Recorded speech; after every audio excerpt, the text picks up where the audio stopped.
Welcome to How I Raised It, the podcast that goes behind the scenes with entrepreneurs who've raised capital. We uncover the tips, tricks, and techniques they use to get investors to write a check. Strap in and turn it up. Hi, welcome to another episode of How I Raised It, produced by foundersuite.com. Today I have Joe Pickrell of Gencove coming to us from New York. How's your day going, Joe? I'm doing all right. Thanks a lot for having me. My pleasure. We've had a couple life science businesses on here, but not enough. So I'm excited to kind of get into some different topics with you. Let's just start off with maybe the hardest question of all.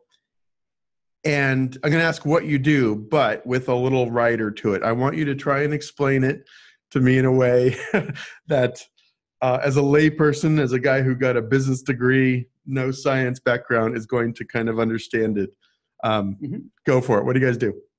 Yeah, sure. So we're a genome sequencing technology company. So basically the goal of the company is to make genome sequencing technologies accessible, general meaning less expensive, more scalable, and useful. And so really, if you take sort of a couple big steps back and look at the genomics industry in general, there's been, over the past few years, massive growth in a couple of areas in genomics. On the one side is one that people are generally familiar with, which is the growth of consumer genomics and companies like Ancestry and 23andMe.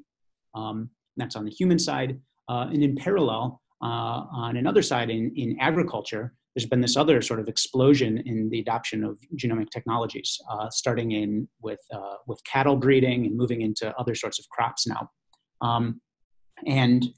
What most people don't know is that all of these sorts of explosive growth in tests are not driven by genome sequencing per se. They're driven by an older technology called genotyping arrays. And so with the dramatic decreases in the cost of genome sequencing, we saw an opportunity to go after these sorts of high throughput, low cost genomics markets. And so basically what we do is there's a machine called a genome sequencer. It'll take the DNA out of somebody and read it out. It's a series of A's, T's, C's, and G's. In humans, it's 3 billion of those is a genome.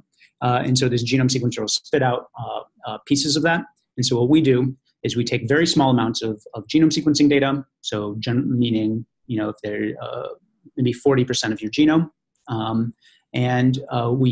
We've developed algorithms and other sorts of methods that let us create a high quality snapshot of a genome from very small amounts of data. Basically, we write algorithms and use large data analytics platforms to take all of the data that we've sequenced so far, the data that exists out there in the world, combine it with a snapshot of your genome, and create a high quality version of it for very inexpensively.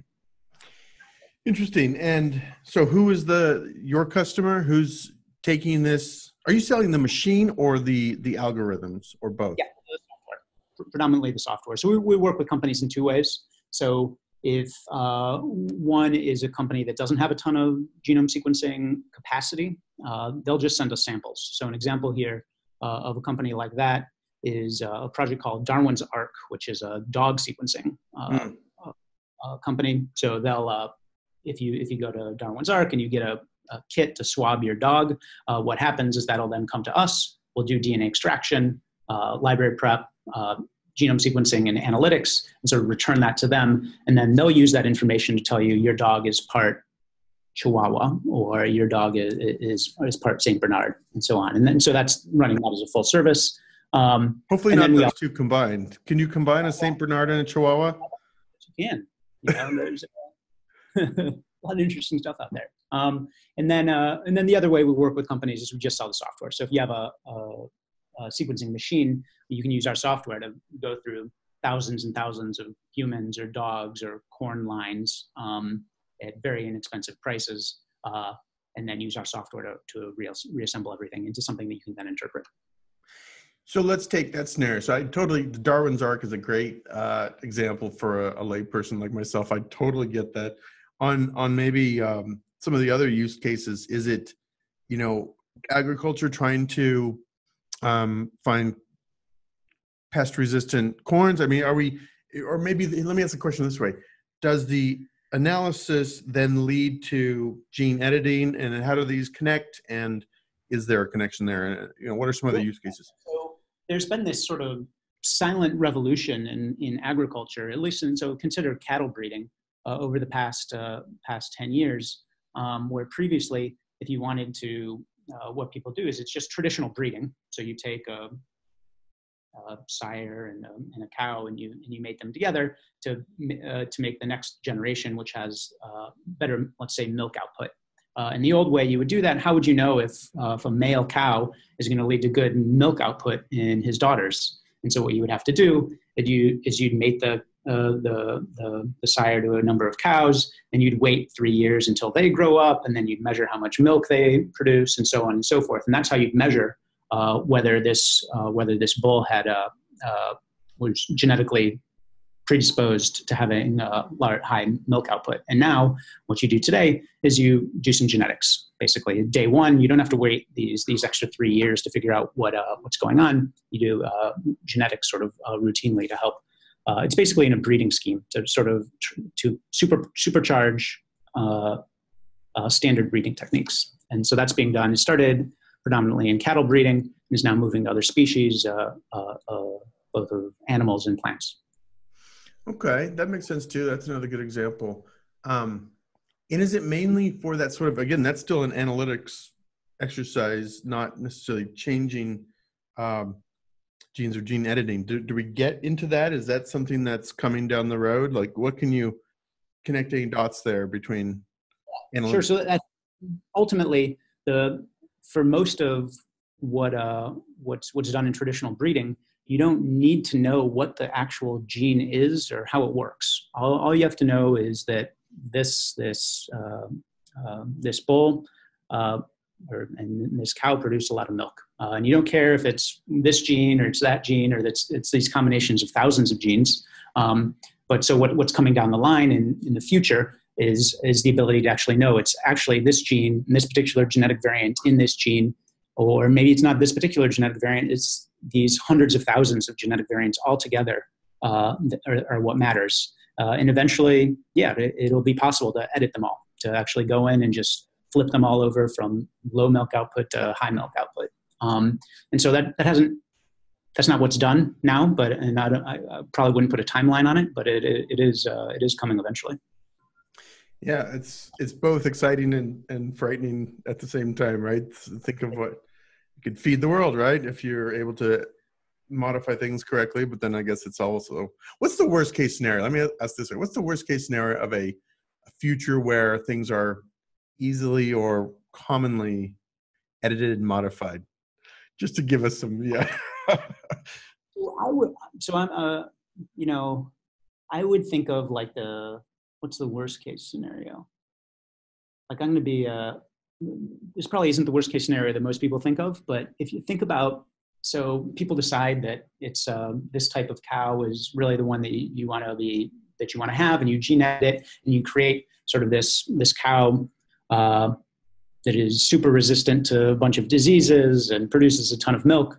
But all of the cattle in the world are very similar. And then a new microbe arises, and these cattle aren't resistant to this microbe, and just everything's gone. And so this is sort of what's happened you can think about like bananas and some of these crops that are so genetically similar that a new microbe, a new virus, a new bacteria can seriously damage the entire crop around the world. And I think of that as that'd be like a major thing I'd worry about, less the sort of Frankenstein stuff, but yeah.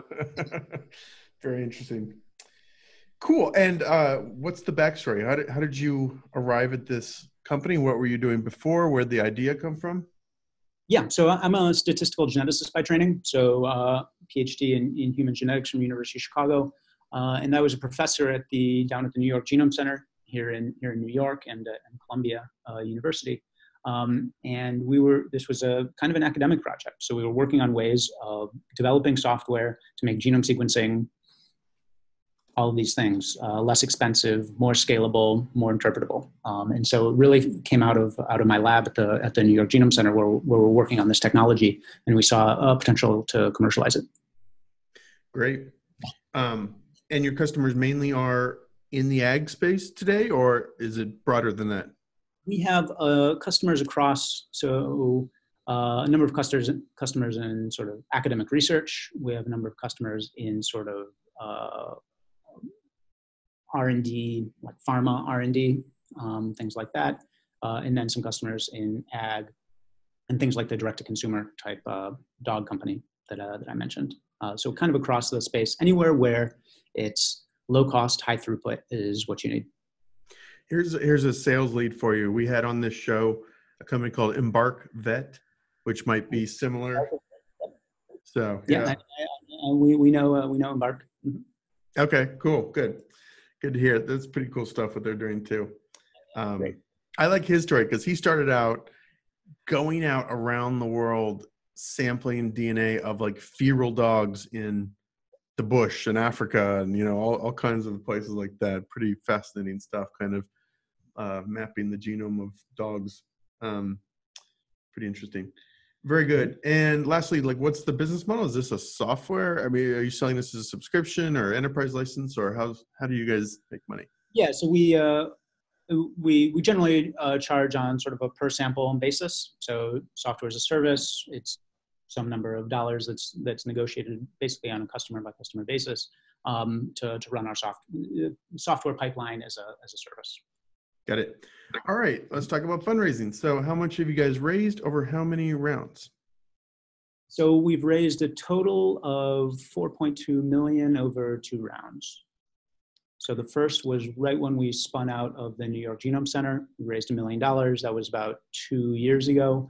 And just last month and this month, another 3.2. Great. And these are all VCs, angels, government grants. How do you fund a business like this? Yeah, predominantly VCs and angels. Yeah. Who led the first round? The first round was led by Third Kind Venture Capital here in New York. Are they focused on genomics, or is it a life science business, or what?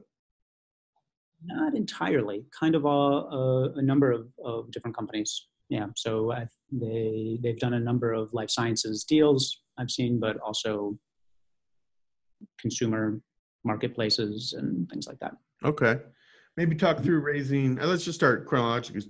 Talk through that first. When you said this was a kind of an academic project that you spun out, so was there any working product when you guys started raising, or was it more this concept of a better, faster, cheaper, easier way to edit and or analyze sequences? What was your pitch? Yeah, it was largely a lot of the sort of infrastructure was up and running, and we were figuring out. We actually launched we had our own sort of direct-to-consumer type product in humans where we would do ancestry analysis and things like that.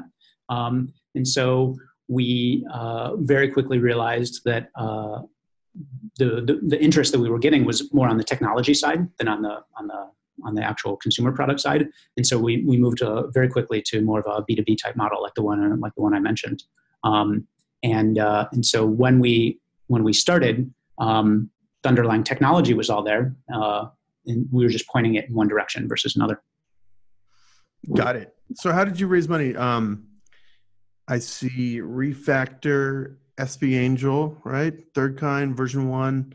Talk about that. Did you build a list of every life science investor that might be interested? Did you already have a network? What was take us step by step through it, please. So a lot of it was, so I'm an academic by training, and so didn't have a huge network in this space, and didn't really understand what it meant to raise money. So I think we were helped a lot by both people at the New York Genome Center, where I was a professor, making introductions, friends and colleagues making introductions to people who in turn made introductions to various venture capitalists, the type of people that would be interested in something like this. And it took one thing that was great was we were at the New York Genome Center this entire time, and so we could continue developing it. and working on it while we were out fundraising. Yeah, it was sort of a lot of chance, a lot of luck in this process. What is New York Genome Center? Is that an incubator, or is that just a research facility, or what? Academic institution, a nonprofit here in New York. That's sort of a collaboration among a number of the universities, so including Columbia, NYU, Mount Sinai, all the big hospitals and universities. It's partially fund the New York Genome Center along with philanthropy to basically as a nonprofit research center. Okay, got it. Is New York kind of a hotspot or center of the universe for genomics, or? It's not. So no. If you had to pick places that are hotspots for genomics, it would be places like Boston, San Francisco, San Diego, which is where Illumina is, and New York is sort of up and coming. It's there are now a number of interesting genomics and biotech startups in the city, but it hasn't always been the case. Yeah, right. What was the transition? I mean, or how did you transition from being an academic to getting out there and fundraising, which is a lot of hustle? And I don't know, I've seen people try and make that switch sometimes. I used to work as a consultant. I worked with folks coming out of heavy science research, and they just couldn't make the switch from being academic to hustling, basically. How did you overcome that? I mean, I think so people have often asked me this, but I think it's surprisingly similar to being to running a small lab is running a startup. So it's a lot of fundraising and figuring out the right way to pitch what you're doing to the right in academia. It's pitching it to the right funding agency and figuring out the right how to exactly the right sort of they probably wouldn't call it sort of spin to put on it, but what problem are you really trying to solve? You have a technology, you could point it at cancer research, you could point it at cardiovascular disease research, and depending on the funding agency or whoever you're trying to pitch it to, you put a different spin on it. And it ends up being kind of similar to fundraising for a business in a lot of ways. And so I didn't think the transition was too different. There's obviously a lot of fundamental differences in how things are evaluated, but you get used to that.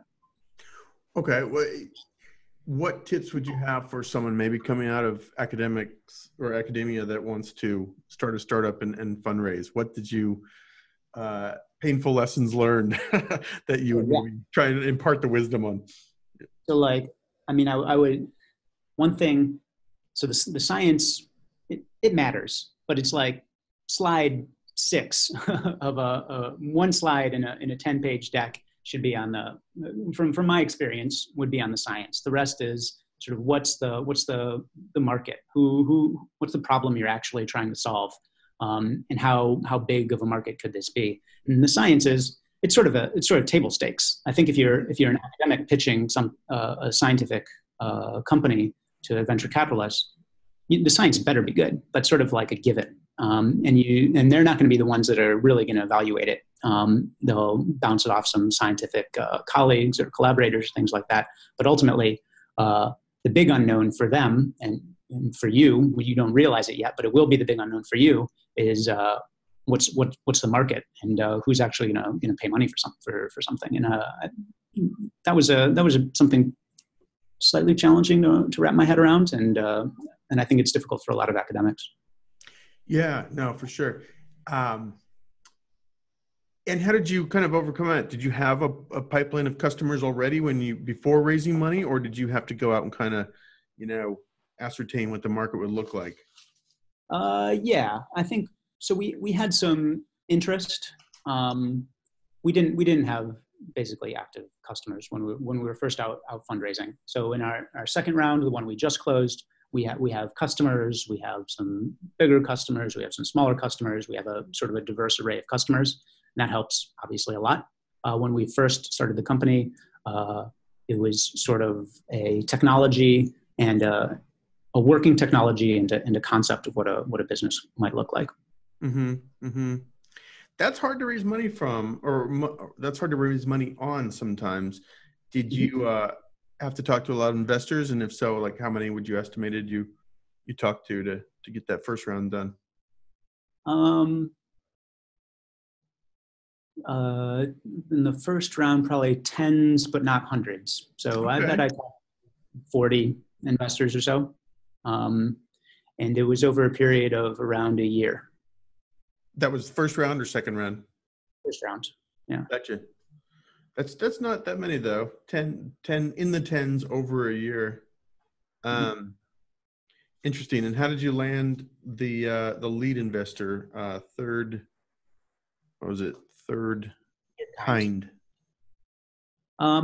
And so this was via an introduction from somebody at the New York Genome Center. And so third kind was interested in interesting new genomics technologies. We thought we had an interesting new genomics technology. It's really about, I think in our experience, it's about finding an investor that is already interested in this space.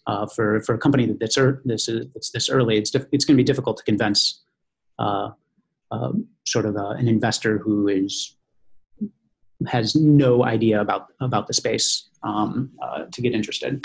But there are investors that had a thesis around genomics or were generally interested in genomics. Those are the ones we had more success with.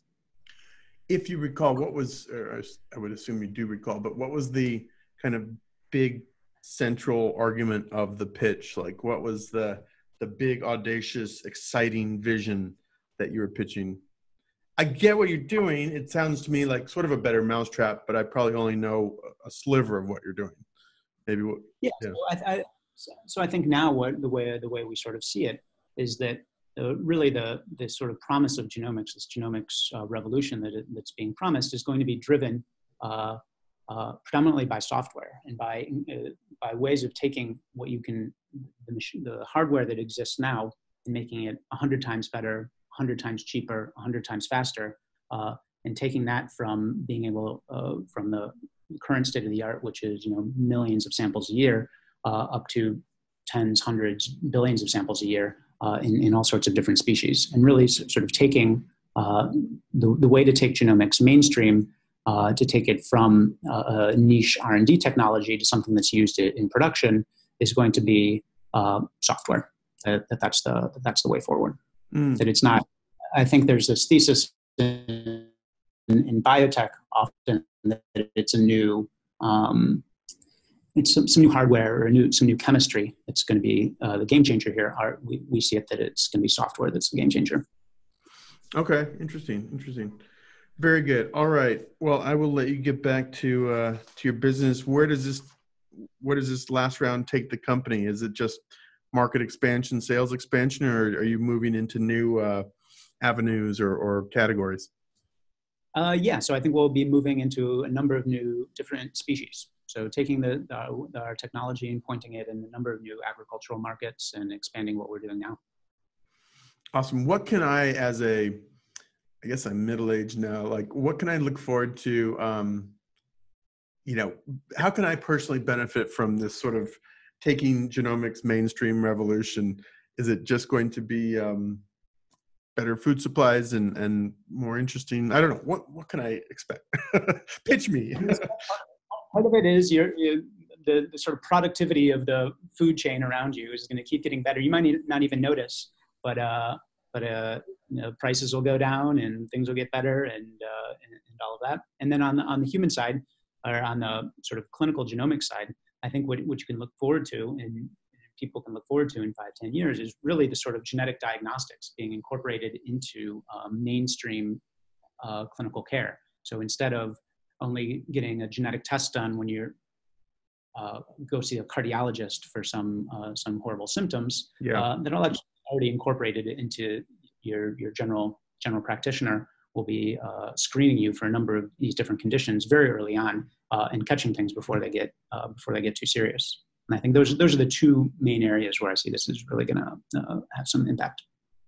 That's really interesting. Is it true that the world's cocoa is going to be gone in X number of years? I feel like I've read maybe it was clickbait, but some headline that cocoa or chocolate, is all going to be gone in like 5 or 10 years. Or do you guys have I suspect chocolate will still be around in 5 to 10 years.